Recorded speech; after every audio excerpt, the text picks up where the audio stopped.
opposite of someone seeing that big picture, it's a word called justa. Anyone ever heard that word? No? You have. You've probably used it. Happens in your office, happens in social structures. Happens. It's the I'm just a new person mentality. I'm just a business analyst. I'm just in compliance. I'm just HR. Just in accounting, team training, just a supervisor, just in legal. I'm just. What difference do I make on really that member who walks in the door of the branch? Really? And you know that's so far from the truth, but sometimes it's difficult for us to realize the simplicity of what we do and how significant it can be.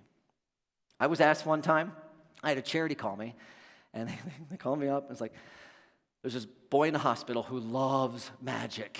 He's not doing very well. Would you be willing to go to the hospital and do a little show for him? I don't know if it's like you, but that's not my comfort zone.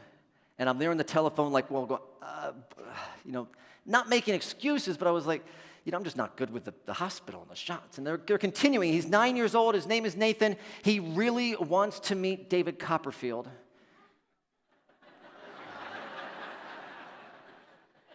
And we don't think that's going to happen.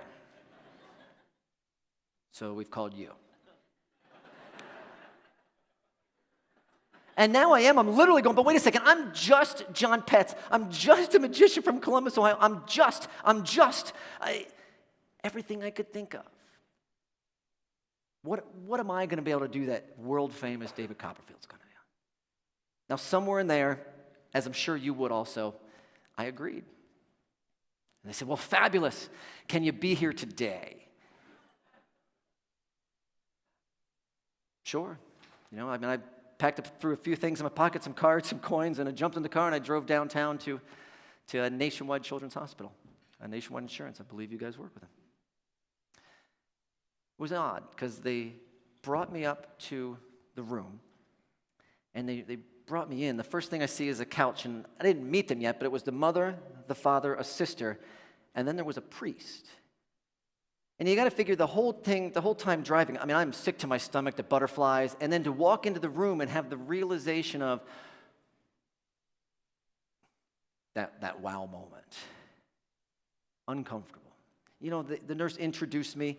Then we stand up and we turn around. The other side of the room is the bed. All these machines all the way around it. Little boy, 9 years old, kind of frail, laying down. He's got these eyes that are just looking at me like with cautious wonder. He has no idea who I am. And his mom walks over and says, Nathan, this is John. And he's a magician. I kid you not, it was like the coolest thing happened. His eyes just instantly go, whew. And I hear that as he shakes out his hand, or holds out his hand to shake, sorry. And I realized he couldn't talk. He was on a breathing machine. But I shook his hand, and I'm like, my name is John, and I literally only had a couple tricks with me. And the first one I pull is like these two red balls, and I put one in my hand. Nathan, hold out your hand. He holds out his, and do a little magic, and mine disappears. Open up your hand, Nathan, and he's got two of them. He didn't say it, but I knew he meant it. He's like, do it again. And that I put some in his and some in mine, and they're going back and forth. They're multiplying. They're disappearing, and it ends. There's all these balls jumping out of his hand all over the bed, all over the floor. Next trick is an odd trick. It's a card trick, but I need to borrow a credit card. So I borrow the priest's credit card, right? Who's going to steal from the priest, right? And so he's comfortable, and the person, I always pull out my credit card, and you've seen these, they've got the little security image on them, your photograph, so someone can use it. So we put the credit cards aside. Quick end of the story is he picks a playing card, the playing card vanishes. Literally, it goes blank. The entire deck of cards goes blank. And I'm like, we messed that up. Like, Nathan, get my credit card. So we pull up my credit card, and now the photograph on my credit card is gone. It's blank. The picture is gone from the plastic. I said, pick up the priest's credit card. And he picks it up. He's looking at it. I'm like, no, turn it around. And he turns it over, and on the back of the priest's credit card is now a picture of me. Holding his playing card, going, no. And the crowd erupts. They're passing this thing around. It's a sticker on the back of his credit card with his playing card. The doctor comes in and is like, what's going on? And the last trick I did, I wanted to do for Nathan specifically. I wanted him to experience it. We get a new pack of cards and we shuffle it up. I spread them out like, Nathan, pick out any card and turn it over. I want you to sign it.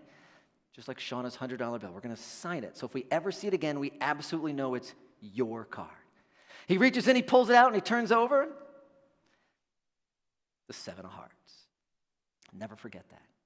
He signs it up, his name's on it. We shuffle them all up. We turn over the top card as the 4 of clubs. I'm like, Nathan, tap it twice. He taps it twice. And we turn over the top card again, and now it's his 7 of heart with his name on it. And the priest literally says, do that again. And we take it, we shuffle it up. I even had somebody else turn over a card. Anyone else turns it up, it's a random card. Nathan, tap it twice, turn it over. And it's his 7 of hearts. We put it under the drink, under the pill. It doesn't matter where we put it, it always is on top of the deck when he goes for it. And the way it finishes, we take the whole pack and we throw it at the ceiling. And you can picture this. You can see like 52 card pickup just flying all over the room except one card. And there's one card that's stuck to the ceiling. And it's Nathan's 7 of hearts peering down over his bed. And they're giggling, they're pointing, they're laughing. And it was funny because when I started the little show, all the family's over here. But every time I did something, they kept getting closer and closer and closer. And they were like all over my shoulder. It was showtime. I was uncomfortable, yes, but it was showtime. You know, and I left the room, and it's interesting because sometimes we have interactions like that, and we have no idea how they'll impact somebody down the road. And I love what you do. I have a wife and a mother who's a teacher, and I've seen it personally where time and time again, someone will come up to them at a random place and say, Mrs. Petz, you don't remember it, but 20 years ago when you told me, and they remember that. Those simple moments that are so significant. And what if we never see that person again? Does that mean those moments aren't important? Does it mean they don't happen? Of course not. I had a gift. And the gift was that 5 months after that, I was at church with my wife. And there was a guest priest. Kid you not. Of course it's that man, right? I had to go up afterwards and I go, Father, I don't know if you remember who I am. My name is John. We met a little boy named Nathan. I was in his hospital room, and I kid you not, he just stares at me with this interesting glance and grabs me by both shoulders. He's like, and I'm literally doing one of these, like, and he's just staring at me for an uncomfortable period of time. He doesn't speak, but he reaches under the robe, pulls out his wallet, pulls out his credit card.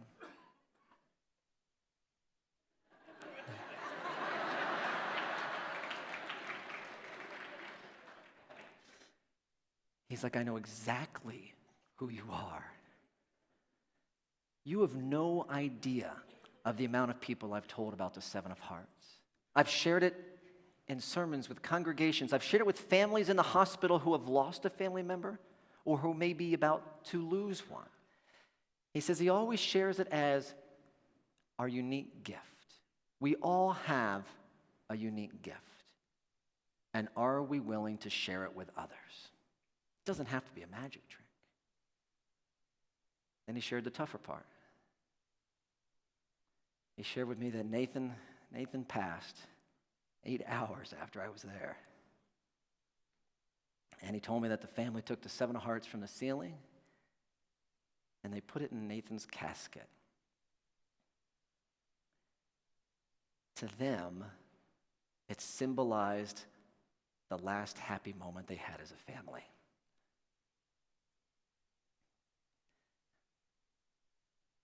It was that moment, everything's back in my mind of me making the excuse of, but I'm just Jon Petz. It was just a card trick. It was just a 7 of hearts. You know, and what do you do with that? But in reality, we all have this unique gift, whatever it may be to you. It's just up to you whether you choose to share it. So the question is, what's your 7 of heart? What is it? So I printed this myself. 100% of all the proceeds go to charities. I'm thrilled that you have it in front of you. I'm really excited for it. So thank you. I'm going to show you something.